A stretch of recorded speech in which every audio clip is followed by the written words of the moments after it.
Hello, everyone. All viewers and students are welcome in today's video. In previous video, we have learned the first section, which is language study. Language study में कितने questions होते हैं, उसको solve कैसे करना है, पूरे questions के साथ हम लोगों ने उसका सोल्यूशन भी देखा था। तो आज हम लोग इंग्लिश का एक्टिविटी शीट जो पैटर्न है, जो बोर्ड के हिसाब से आएगा, उसका अगला हिस्सा देखने जा रहे हैं, जो है सेक्शन सेकेंड टेक्चुअल पैसेज, जो क्वेश्चन नंबर 2A और B 10 मार्क्स के लिए, यानी टोटल 20 मार्क्स के लिए बोर्ड के एक्टिविटी शीट में आएगा।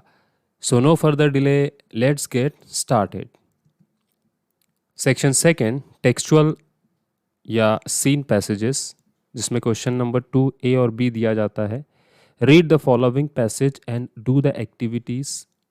ए के लिए 10 मार्क्स और बी के लिए 10 मार्क्स, इस तरह से टोटल जो है 20 मार्क्स होंगे।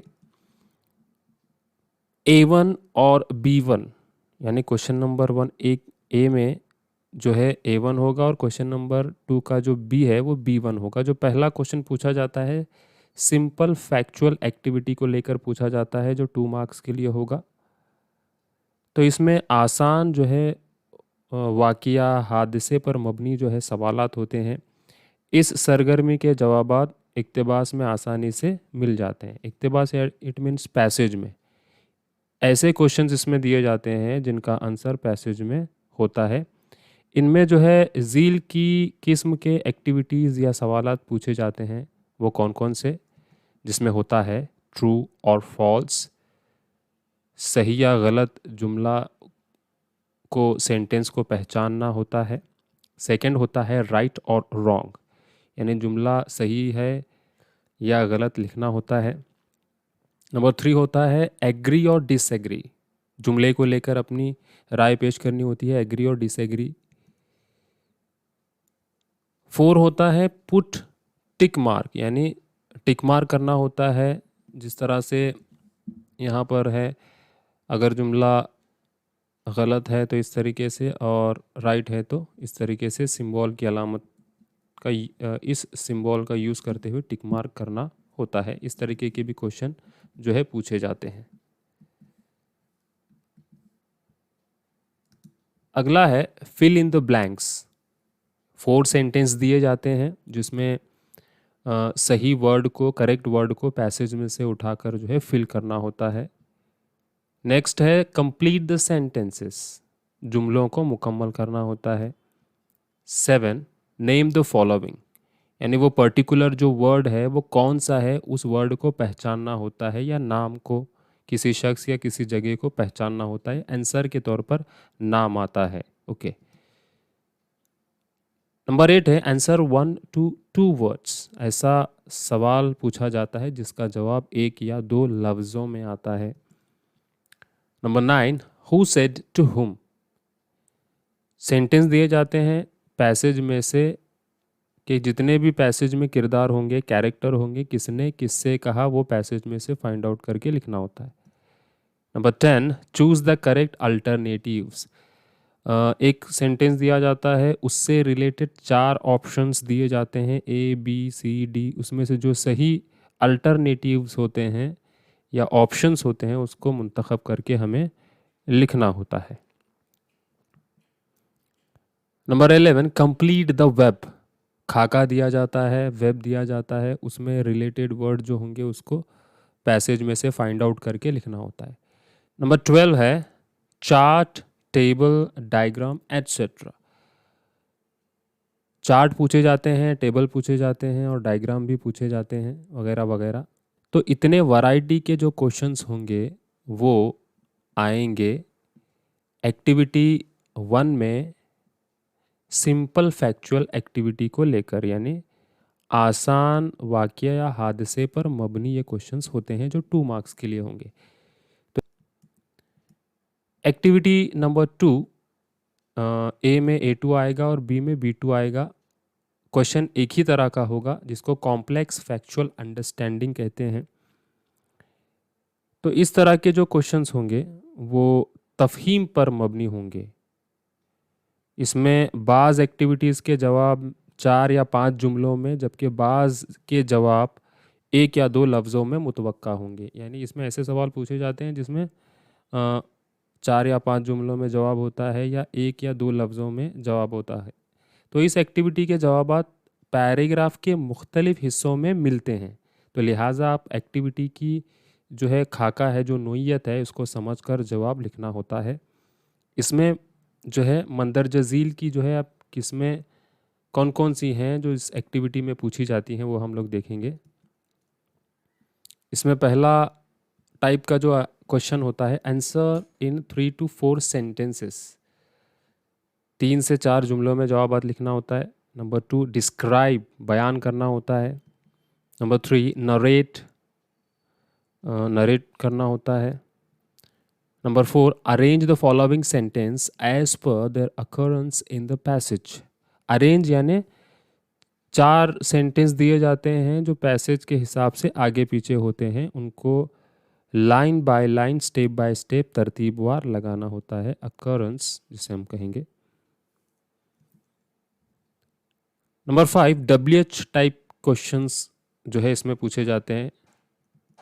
नंबर 6, एग्री और डिसएग्री विथ रीज़न, राज़ी हैं, एग्री हैं या डिसएग्री हैं, वजह के साथ जो है बयान करना होता है।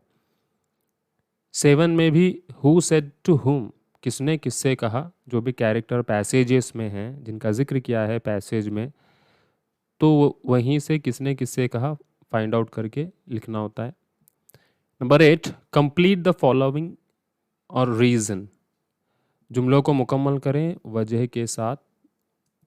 नंबर 9, फाइंड द प्रूफ, सवाल दिया जाता है, सेंटेंस क्वेश्चन पूछा जाता है, एक सादा सा जुमला जिसका प्रूफ हमें पैसेज में होता है, फाइंड आउट करके लिखना होता है। Number 10, complete the web, chart, table etcetera. Activity number 2 में जो कॉम्प्लेक्स फैक्चुअल अंडरस्टैंडिंग वाला क्वेश्चन होता है, इसमें भी चार्ट, टेबल या वेब जो है पूछा जाता है। तो ये हुआ क्वेश्चन नंबर 2A या B का एक्टिविटी नंबर 2। एक्टिविटी नंबर 3 जो होगा, पहले पैसेज के लिए भी और दूसरे पैसेज के लिए भी, एक्टिविटी बेस्ड ऑन वोकैबुलरी।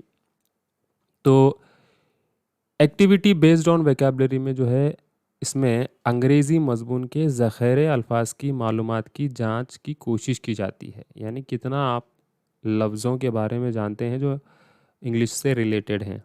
इसमें जो है झील की एक्टिविटीज़ में से बाज़ एक्टिविटीज़ जो है पूछी जाती हैं, वो हैं कौन सी।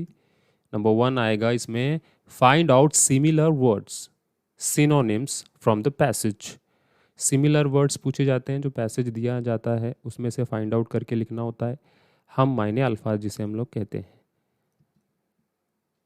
अब इसमें क्या होता है, सिनोनिम्स में match the words with their similar meaning, कभी जोड़ियाँ लगाना होता है, कभी डायरेक्टली जो है सिमिलर मीनिंग्स लिखने होते हैं फाइंड आउट करके पैसेज में से, या choose correct similar word from the given words.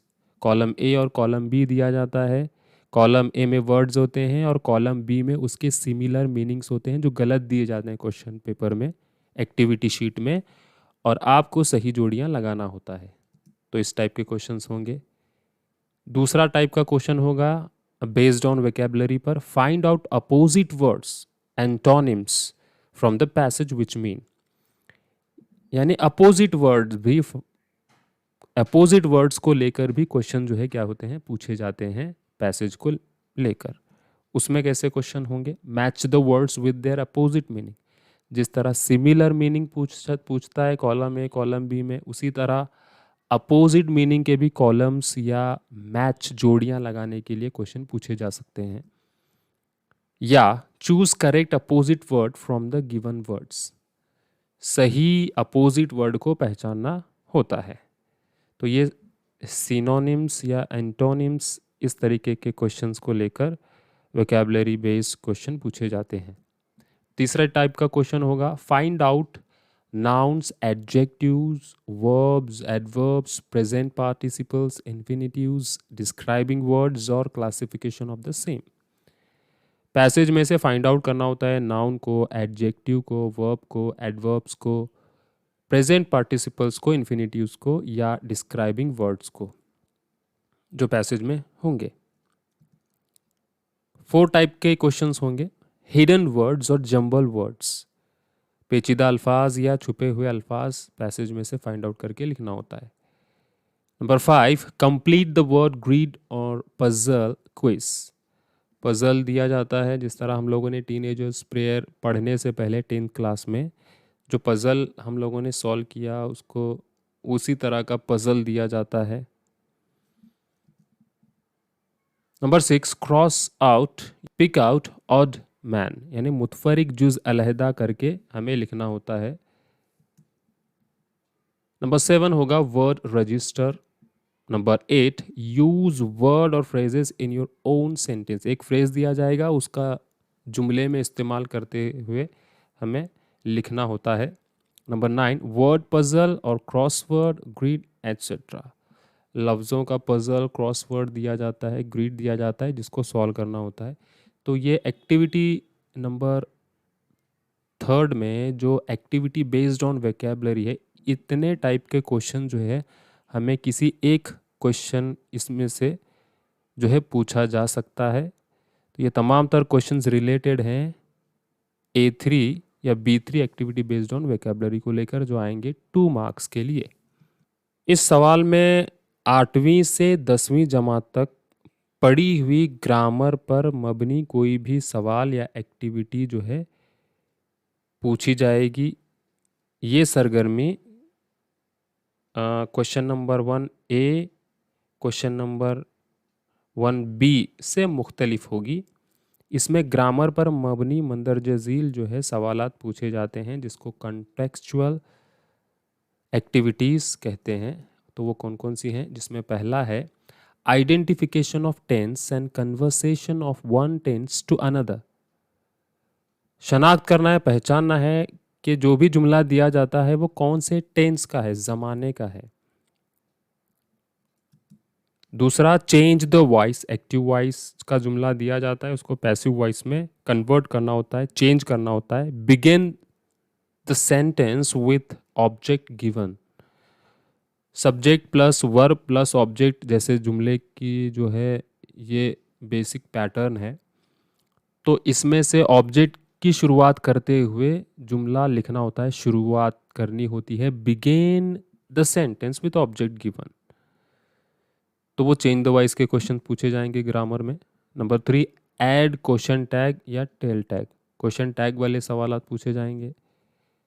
Number 4, joining the sentence with if, unless, though, although, but, so as, because, since, and, as well as, not only, but also, when, where, which, who, as soon as, no sooner than, hardly, when।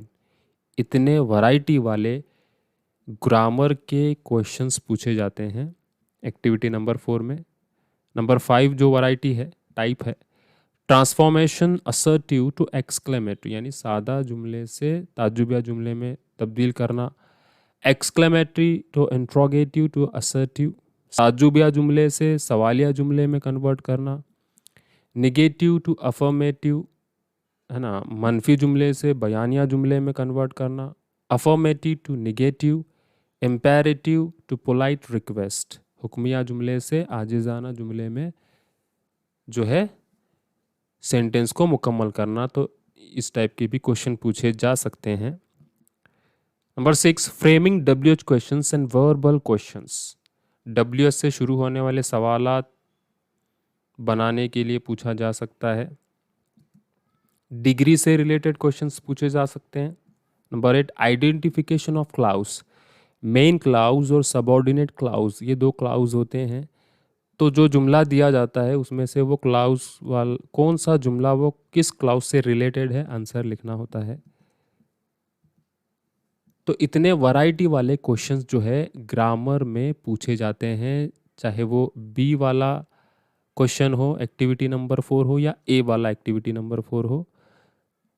तो याद रहे, unseen passage और 2 scene passage, इस तरह से कुल total जो है 6 मार्क्स के इस तरह के क्वेश्चन एक्टिविटी शीट में आएंगे। एक्टिविटी नंबर 5 है जो B5 भी कहलाएगा क्वेश्चन नंबर 2 के लिहाज से, जो आता है पर्सनल रिस्पॉन्स। तो इस टाइप के जो क्वेश्चंस होंगे, इनफरादी रद्द अमल पर जो है मबनी इस एक्टिविटी या सवाल का जवाब अपने अल्फाज में 4 से 5 जुमलों में लिखना होता है। इसमें दर्ज झील में से कोई एक एक्टिविटी या सवाल पूछा जा सकता है। आंसर इन 4 to 5 सेंटेंस, 4 या 5 जुमले में जवाब देना होता है। डिस्क्राइब बयान करना होता है, नरेट करना होता है, WH टाइप के क्वेश्चंस होते हैं। Activity based on imagination, creativity and own response etcetera. यानी ऐसे सवाल पूछे जाते हैं जो ख्याली हों, जो सोच को बताते हों, या खुद का ज़ाती तजुर्बे को लेकर सवाल पूछा जाता है। तो इस टाइप के क्वेश्चंस एक्टिविटी नंबर 5 में पूछे जाते हैं, जिसका आंसर बिल्कुल भी पैसेज में नहीं होता, ये खुद से लिखना होता है। बहुत सारे बच्चे क्या करते हैं, गड़बड़ करने लगते हैं, इसका आंसर भी जो है पैसेज में तलाश करते हैं, जो सही नहीं है। ये खुद से लिखना होता है, अपने इमेजिनेशन का यूज़ करते हुए ओन रिस्पॉन्स देना होता है, खुद से लिखना होता है 4 से 5 जुमलों में इस क्वेश्चन का आंसर। तो हम अभी क्या करेंगे, नेक्स्ट हम लोग अभी देखेंगे सॉल्यूशन ऑफ टेक्सचुअल पैसेज, यानी जो भी वैरायटी के क्वेश्चंस हम लोगों ने अभी देखे A1 से लेकर A5 तक, जो 2 मार्क्स के हैं, तो उसका एक फॉर्मेट सॉल्यूशन हम लोग उस पैसेज का देखने जा रहे हैं। जैसे है यहाँ पर question number 2 A and B, read the following passage and do the activities, जो 10 मार्क्स के लिए होगा। A भी और B भी दोनों मिला के 20 मार्क्स। तो एक ही पैसेज हम लोग देखने जा रहे हैं। तो पैसेज दिया जाता है अपने एक्टिविटी शीट में, उस पैसेज को बड़े ध्यान से तवज्जो के साथ पहले हमें पढ़ना है, फिर उस पर दिए गए क्वेश्चंस को सॉल्व करना है समझते हुए। जैसे कि यहाँ पर ये an epitome of courage, doctor Stephen Hawking का एक पैसेज मैंने सैंपल के तौर पर लिया है, जो my English course book standard 10 में है। तो पहले पैसेज को अच्छी से पढ़ेंगे, पढ़ने के बाद उस पर दिए गए एक्टिविटी वाले क्वेश्चंस या सवालात सॉल्व करेंगे। तो ये पैसेज है। तो इस पैसेज को आप अपनी टेक्स्ट बुक ओपन करके तलाश करके सामने रख सकते हैं और उसका आंसर भी खुद से सॉल्व करने की कोशिश कर सकते हैं। चलिए, एक्टिविटी नंबर 1 है, जैसे मैंने बताया था जितने भी वैरायटी क्वेश्चंस होंगे उसमें से एक क्वेश्चन जो है यहाँ पर दिया जा रहा है, state whether the following statement are true और फॉल्स। बताइए कि दिए गए जुमले या बयानात सही हैं या गलत। ये 2 मार्क्स के लिए आता है। जैसे उसी पैसेज पर मबनी ये क्वेश्चन है, doctor Stephen Hawking was born on the 8th day of the February। तो डॉक्टर स्टीफन की पैदाइश फरवरी के 8 तारीख को हुई 1942 में, ऐसा बताया जा रहा है। तो हम लोग क्या करेंगे, पैसेज में देखेंगे इसको। ठीक है, यहाँ पर है passage 8th day of January है, यहाँ पर क्या है। तो पैसेज में अगर हम तवज्जो के साथ इसको पढ़ेंगे तो आंसर हमें आसानी से मिल सकता है। तो क्या होगा ये जुमला, this statement is false. Next है doctor Stephen Hawking was a living legend of biology. इसको भी हम लोग क्या करेंगे, बायोलॉजी से रिलेटेड डॉक्टर स्टीफन हॉकिंग को बताया गया है, तो यहाँ पर बायोलॉजी को तलाश करेंगे। अगर यहाँ पर बायोलॉजी का जिक्र नहीं है तो वो जुमला भी क्या होगा, फॉल्स होगा। तो सेकेंड स्टेटमेंट भी क्या है, फॉल्स है। नंबर 3 है courage makes people not lose heart when faced with a great calamity. तो पैसेज में फाइंड आउट करेंगे हिम्मत जो है इंसान को, लोगों को मजबूत बनाती है, किसी भी मुसीबत या आफत को सामना करने में मदद करती है। तो दिस स्टेटमेंट इज ट्रू, ये सही जुमला है। Number 4, doctor Stephen Hawking was born before the death of Galileo. Doctor Stephen Hawking जो है पैदा हुए मशहूर साइंसदान गैलीलो की वफात से पहले। So this statement is false. तो 4 क्वेश्चंस दिए जाते हैं ट्रू और फॉल्स को लेकर। तो इस तरह से आंसर भी आपको लिखना होता है।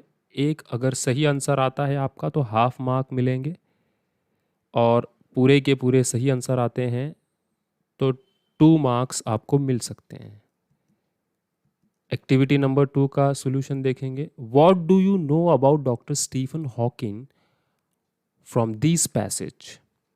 इस पैसेज से आपको डॉक्टर स्टीफन हॉकिंग के बारे में क्या जान पाएंगे आप।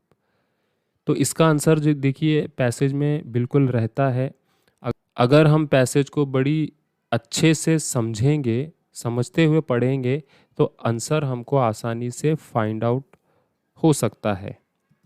आंसर है doctor Stephen Hawking was born in Oxford on the 8th of January 1942. Nobody could imagine that the little boy would be one of the greatest scientists of this century. He faced a great calamity with great courage and became a living legend of cosmology. His body was bound to a wheelchair, but his mind was working, and that made him one of the greatest scientists of this century. As a child, he had a lot of love for music and mathematics. His father wanted him to study medicine, but he was bent on studying mathematics. The Oxford University the Oxford University did not have a course in mathematics, so he opted to study physics. Activity number 3, classify the following words into verbs, adjectives and nouns.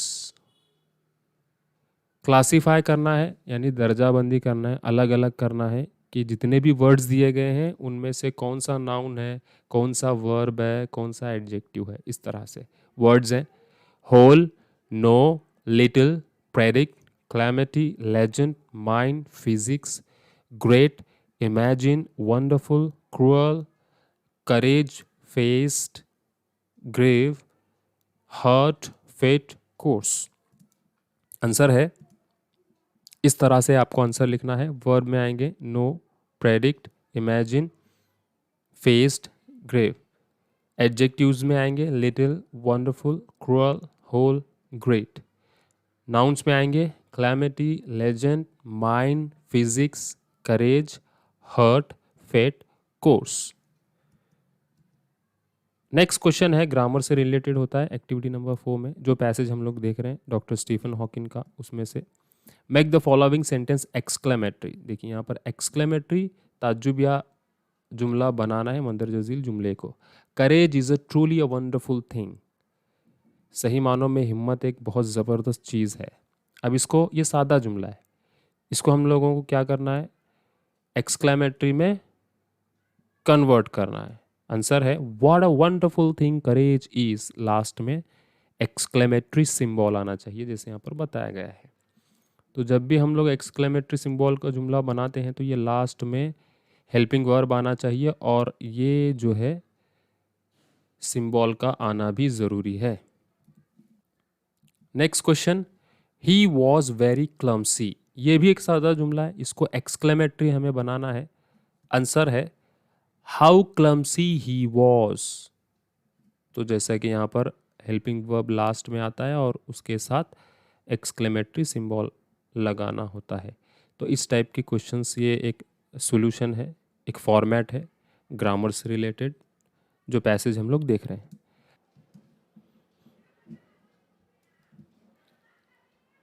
आखिरी activity है activity number 5, जो personal response से related questions होते हैं। Do you think that courage is a wonderful thing? Why do you think so? Answer है उसका, देखिए 4 to 5 sentence में आना चाहिए। Yes, I do think that courage is a wonderful thing. हाँ, मुझे लगता है कि हिम्मत एक ज़बरदस्त चीज़ है, क्योंकि because it can work miracles in one's life. ये एक की ज़िंदगी में जादू का काम करती है। A person with great courage stimulates an ordinary or even a disable person to achieve the impossible. ये एक इंसान में अजीम हिम्मत का होना, एक आम आदमी में हिम्मत का होना, यहाँ तक कि एक माजूर शख्स में हिम्मत का होना इम्पॉसिबल चीज़ों को पॉसिबल बनाने में मदद करता है। I know a small boy who rescued his younger sister from a tiger's fierce attack. मैं एक ऐसे छोटे से लड़के को जानता हूँ जिसने एक छोटी सी उसकी बहन को एक वाहियात वहशी टाइगर के अटैक से, हमले से बचाया। A courageous person is a brave enough to do whatever. एक हिम्मत वाला जो शख्स है, जो बड़ा बहादुर होता है, टू डू वॉट एवर, जो चाहे वो कर सकता है। He or she feels to be right and good in his or her opinion. उसके हिसाब से उसको बहुत अच्छा लगता है, अच्छा महसूस होता है उसके हिसाब से, जब उसके अंदर हिम्मत होती है। नेक्स्ट वीडियो में हम लोग अगला सेक्शन देखेंगे। जुड़े रहने के लिए आप तमाम नाजरीन का बहुत बहुत शुक्रिया। Thanks for watching.